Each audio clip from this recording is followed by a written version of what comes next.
محترم، کل کی گفتگو کو ادامہ دیتے ہوئے کہ عزادار اس منزل پر فائز ہوتا ہے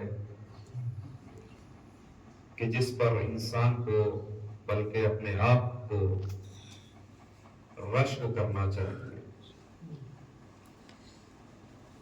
جو انسان در اہل بیت سے جڑ جاتا ہے پھر اس کا یہ رشک کرنا، یہ میں کہنا، توجہ چاہتا ہوں عزیزان محترم، جب انسان در اہل بیت سے جڑ کر ان کی عطا کردہ چیزوں پر میں کہتا ہے تو پھر یہ میں انانیت کی طرف نہیں لے کر جاتا بلکہ اس کو فخر یا انداز پر لے کر جاتا۔ سربلندی ہوتی ہے اس انسان کی جو در اہل بیت پر اپنے آپ کو چھوٹا بنا کر پیش کر دیتا ہے۔ کامیاب انسان وہ ہے کہ جو اپنے کمالات کے باوجود، اپنی بادشاہتوں کے باوجود، اپنی بلندیوں کے باوجود اپنے آپ کو اتنا کمتر بنا دے اور اپنے آپ کو در اہل بیت پر کمتر بنا کر پیش کر دے تو پھر انہیں ایسی بلندیاں نصیب ہوتی ہیں کہ اس بلندی پر انسان کو فخر ہوتا ہے۔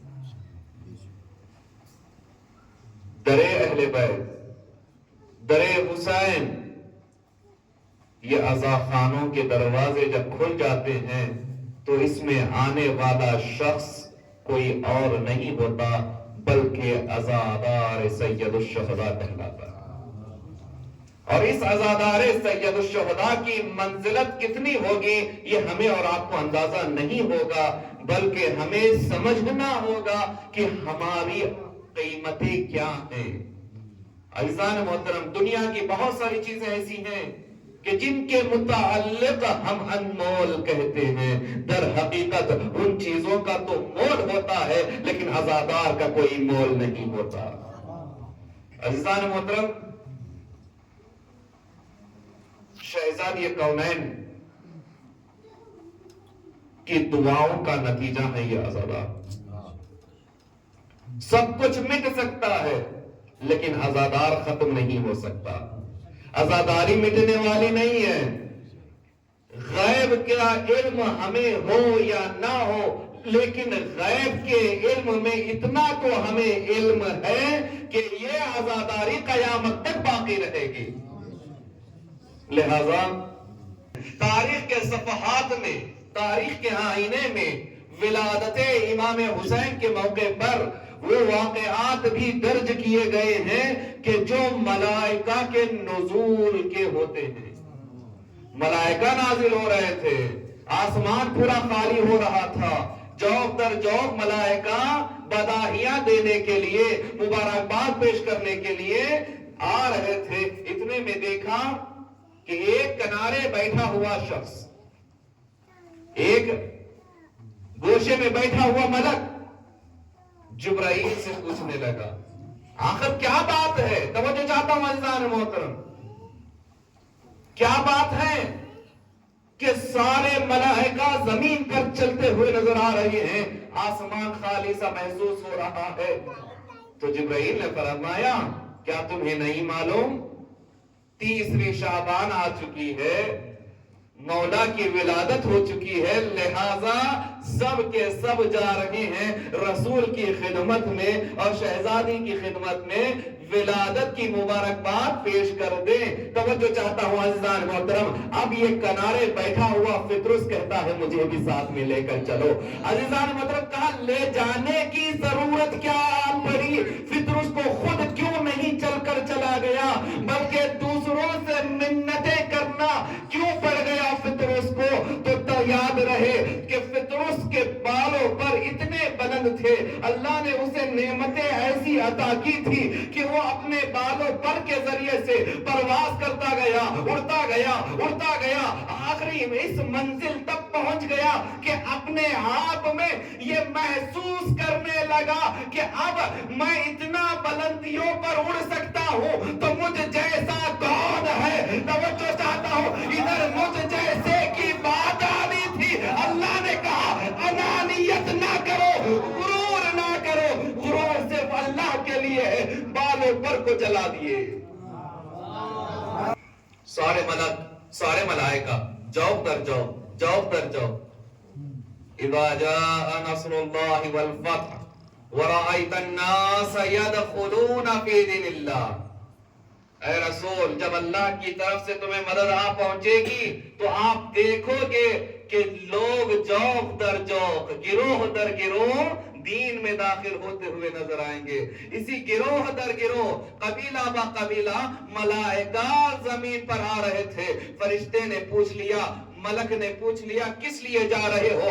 اب عزیزان محترم، اڑان بڑھتا ہوا فطرس نے جیسے ہی اپنے اندر کہنے لگا من مثلی، مجھ جیسا کون ہے، تو پھر خداوند عالم نے کہا خبردار فطرس، میں اکبر ہوں، میرے علاوہ کوئی اکبر نہیں۔ تو نے اپنے آپ میں غرور پیدا کر لیا ہے، لہذا تیرے غرور کو، تیرے گھمنڈ کو میں چکنا چور کر دوں گا، میں تیرے بال اور پر کو جلا دوں گا۔ اللہ نے عذاب میں مبتلا کیا، بال اور پر کو جلا ڈالے، اب یہ کنارہ کش ہو کر رہ گیا۔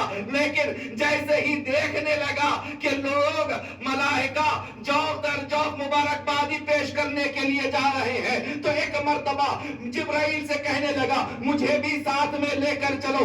جبرائیل نے اپنے بالوں پر میں سمیٹ لیا، فطرس کو سمیٹ کر پہنچا دیا۔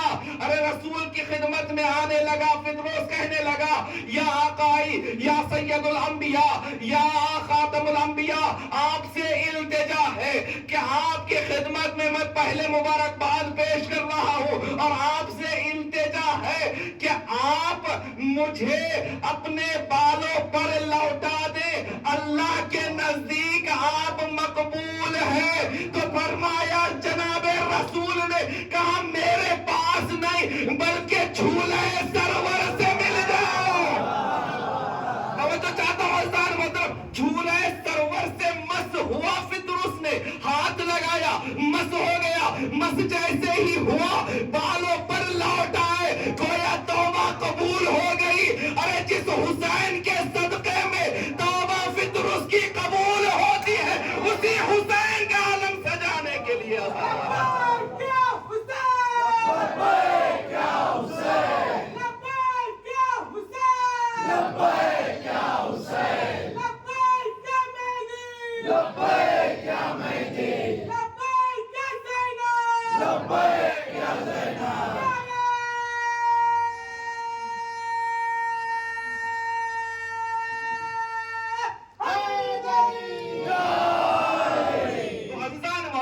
اب یہاں پر یہ بات واضح کر دوں کہ پیغمبر اسلام نے کہا، کہتے تو کہہ دیتے کہ بس اللہ ہے پروردگار، آج میں مبارک موقع پر تجھ سے یہ دعا مانگ رہا ہوں کہ فطرس کے بالوں پر لوٹا دے۔ لیکن فطرس کے بالوں پر کے لیے رسول نے یہ نہیں کہا اللہ سے مخاطب ہو کر، بلکہ فطرس سے کہا جاؤ جھولے فطرس، جھولے سرور سے مس ہو جاؤ۔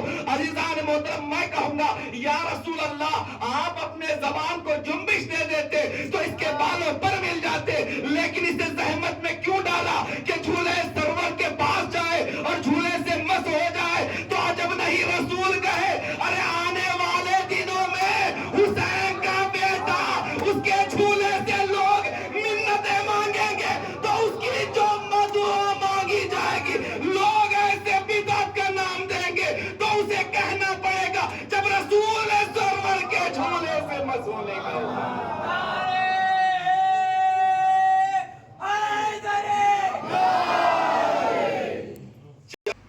کہ آپ کو بال اور پر مل گئے، بڑی خوش و خرم۔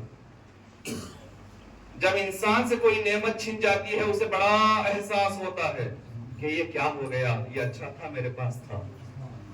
لیکن پھر مدتوں بعد اسے پھر واپس مل جاتی ہے تو اس نعمت کی قدر بھی کرتا ہے اور اس کو سنبھالنے کی کوشش بھی کرتا ہے. تو عزیزان محترم، فطرس کی خطا کیا تھی؟ فطرس اڑتا ہوا یہ کہہ رہا تھا کہ مجھ جیسا کون ہے. اب عزیزان محترم جیسے ہی جھولائے فطرس سے جھولائے سرور سے مس ہوا اور بالوں پر مل گئے تو اب اڑنے لگا اونچائی پرواز کرنے لگا. اونچے مقام پر جیسے ہی پہنچا پھر ایک مرتبہ پھر اسی لفظ کو دہرانے لگا، من مثلی، مجھ جیسا کون ہے. اب عزیزان محترم اللہ نے بال نہیں جلائے، بالوں پر اس کے نہیں چھینے، بلکہ اور اڑان بھرنے دی. کہا ہے پروردگار پہلے یہی جملہ تھا فطرس کا کہ مجھ جیسا کون ہے کہ میں اتنے بلندی پر چل سکتا ہوں. ابھی بھی فطرس کا یہی جملہ ہے کہ مجھ جیسا کون ہے. تو عجب نہیں کہے پروردگار عالم اے نادان تجھے نہیں معلوم پہلے جو ملا تھا وہ غرور تھا. اب جب جھولے سے مزور ہے یہ دریائے درد، یہ دریا اہل بیت کی فقیری نصیب ہوئی ہے.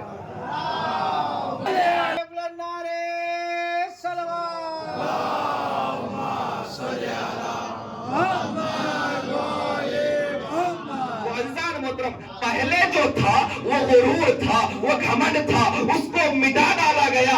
اب جب اس کو ملا ہے، در اہل بیت کی فقیری ملی ہے، در اہل بیت سے نوازا گیا ہے. کہا میں جتنا بلند تھا اتنا اس تمام چیزوں کو چھوڑ کر اپنے آپ کو جھکا کر جیسے ہی جھولے سرور سے مس ہوا ہو تو اب عطا کردہ حسینی اتنی زیادہ ہو گئی کہ اب میں اگر فخر بھی کرتا ہوں تو اللہ کو یہ بات پسند آتی ہے.